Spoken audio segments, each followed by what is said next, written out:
This is what it's looking like in the middle of Albuquerque right now. This is at I-40 in Washington from the DOT camera. It is a nice, crisp picture that shows plenty of snow.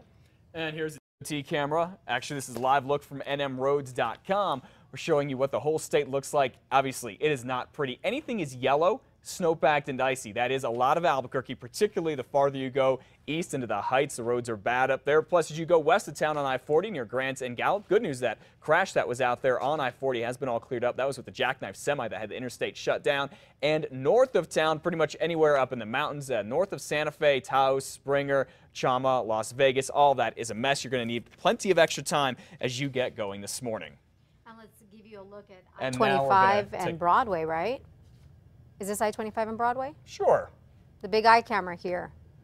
As you can see, a lot of snow out there. There's a lot of snow. Expecting. Okay, now this is a live picture. We're taking a look at live picture at the big eye camera right now. Absolutely. Now we're also going to show you what I-25 is like south of town. This is near Broadway. This is what you were talking about a second ago. There's a problems on Bobby Foster right here. Cars just could not get up the hill on the interstate. This morning about 2 o'clock I was here. We're getting lots of reports of cars simply getting stuck and people calling for help from police and sheriff's deputies. The good news is after that, by the time we had got there, a lot of drivers had figured this out. They were getting off the interstate at Broadway and they were taking the side streets instead. And now we want to show you what I-40 at Wyoming in northeast Albuquerque looks like right now. This is from the DOT camera. There are quite a few trucks right now on the interstate. They've been monitoring the freeway, of course, the crews out there. So just be very careful if you're headed out. Okay, that's everything what the interstates look like. Now we want to show you what the city streets, how they are. Here's News 13's David Romero. He is out at Wyoming and Montgomery. David, you said before that conditions were getting a little bit better out there. Still the case, bud?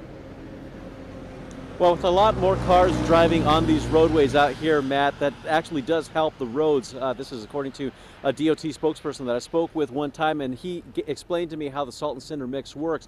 The more cars that run over it, the more it kind of helps kind of get it into the ground and work off and melt whatever ice may have accumulated on the roadway. Now, this is the conditions that we've seen here with the intersection at Montgomery and Wyoming. It's now just like a slushy, wet mess, and it's actually a lot more passable than it was when we got out here about 2.5 hours ago. Now, take a look at some video that we got earlier this morning of a crash on I-40. This was near Eubank, and you can see just how bad it was in that some cars were having a tough time getting through there. And of course, that has likely changed within the last couple of hours because we have seen a number of salt and plow trucks make their way through the area, and they're trying to get this the roads passable as possible. Now, we've seen cars go through here at about normal speed, which is about 35 to 40 miles an hour, but you still want to take it slow this morning because as those skies open up overhead, as Kristen mentioned, those temperatures might drop and it might freeze whatever moisture may have accumulated or have melted off on the roadways. Take it slow. Back to you guys.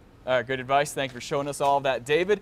Now, because of the road conditions are bad, because of all this snow, you should know a number of schools are closed and delayed, as we keep talking about this morning. APS, Albuquerque Public Schools, they're on a 2-hour delay. So is UNM. All of this information is scrolling at the bottom of your screen. You can even check that out during the commercial breaks. Kristen's been tracking this winter storm really for the past few days. Is it pretty much the brunt of it over?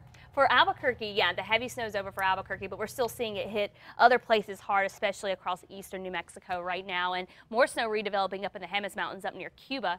So here's a look at the radar, and again, you can see things have cleared out pretty nicely for Albuquerque. Zooming on in, still some snow lingering over near the Sandias, but the metro area looking good. The west side really not hit hard at all. You're not probably going to have too many issues as you head out the door, but again, up in the heights and the foothills, we are still seeing some of that snow on the roads, and you're going to have to dust a lot of it off your car, so allow for some extra time. Down south along I-25, we had some snow redeveloped just north of Socorro, but now that's all passing on to the south and east, but it is going to mean slick roads down that way out toward I-25, and then out east along I-40, Tucumcari out to the Texas border here, getting some heavier snow. Out across east central New Mexico, we can see that snow linger through parts of the morning into the middle part of the day. As for the rest of the state, a lot of cloud cover around. Another system is going to bring in more snow to the north later today, mainly tonight and tomorrow morning, and winds are going to pick up because of that. We have wind advisories in effect. I'll have more details on this unsettled weather and this winter storm coming up in a bit. 6:06 to take another look at traffic. Slowly starting to pick up at the Big Eye here in Albuquerque. Bo, things getting better, things getting worse out there. What's the lowdown? Well, around town, looks like things getting a little bit better on the roadways, but not a help where people are getting actually on the roadways as we speak. I-40, as you said, people taking a little extra care and caution out there, the wet road conditions out there, but things west of town a lot better. You had that closure right around mile marker 109, had that jackknife semi, had eastbound 40 shut down at one point for a while. Earlier morning crash, had the jackknife semi on the roadway. Now you're just dealing with the guardrail. Actually, the problems with the guardrail there, the vehicle's still on scene, but eastbound 40 is reopened. Bo Brock, KRQE News 13 traffic. Don't forget, you get the latest on these road conditions as you're headed out. You call 511. You can always check our website at krqe.com. You can also check our website for more on the very latest on any delays and closures going on school-wise. Keep it right here on News 13 for live reports from the roads and, of course, for Kristen's up-to-the-minute forecast all morning long. In other news this morning, a big blunder has Santa Fe police and the city on damage control. The police department and the city there say they accidentally released the names of people who went to a gun buyback program last month. This was a gun buyback that was supposed to be anonymous. This is from the one that was back on January 12th. So many people showed up here. Police simply ran out of Visa gift cards. They ended up getting 50 people's names, addresses, and phone numbers and giving them IOUs, saying, we'll give you the gift cards a little bit later. Well, somehow, when police asked the city for the money to buy these extra gift cards, it gave all of that personal information to the city, and that made it public information. Again, it was supposed to be anonymous. So now both the city and the police are apologizing. They're trying to figure out how this happened. They say right now they don't exactly know, and they say from now on the buybacks will end when those gift cards are out. Elizabeth?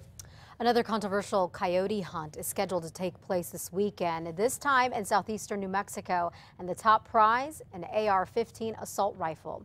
Larry's Gun Shop in Roswell is hosting its first coyote hunt contest. The shop says coyotes are a big problem for their customers and local ranchers. In fact, one rancher says the drought is causing more problems for their livestock, so he supports this weekend's contest. State Representative Nate Cote, by the way, has introduced a bill that would make it illegal to organize and sponsor animal killing contests. That bill right now is in committee. Well, there are still an awful lot of questions about the Albuquerque police sergeant, who we now know investigators say ran a red light and hit and killed a young woman almost 2 weeks ago. A new report from Bernalillo County Sheriff's deputies says Sergeant Adam Casals had his lights on, emergency lights, but not his siren. When he ran a red light here at Paseo del Norte and Eagle Ranch back on February 10th, he slammed into another SUV and killed Ashley Browder and badly hurt her sister. Now, sources tell us Sergeant Casals was going 65 to 70 miles an hour when the speed limit there is just 50 miles an hour, as you just saw. Plus, his shift ended at 11 o'clock. This crash happened about 1:30. Now, these sources also tell us he visited his wife at work earlier in the night, and that crash happened between there and the couple's home. Sergeant Casals is still at home recovering from the crash, at least he was yesterday. Well, one of the many Albuquerque police shootings has now been ruled unconstitutional. Iraq War veteran Kenneth Ellis was pointing a gun at his own head outside a Northeast Heights convenience store back in 2010 when APD officer Brett Lamprias Tremba suddenly shot him. The city independent review officer ruled that he should have not fired, but the Citizen Review Commission ruled the shooting was justified. At a hearing yesterday on a lawsuit that was filed by the Ellis family, a state judge ruled that Ellis posed no threat to anyone. The city released a statement saying that the officer thought there was an imminent threat and that it is disappointed in the judge's ruling.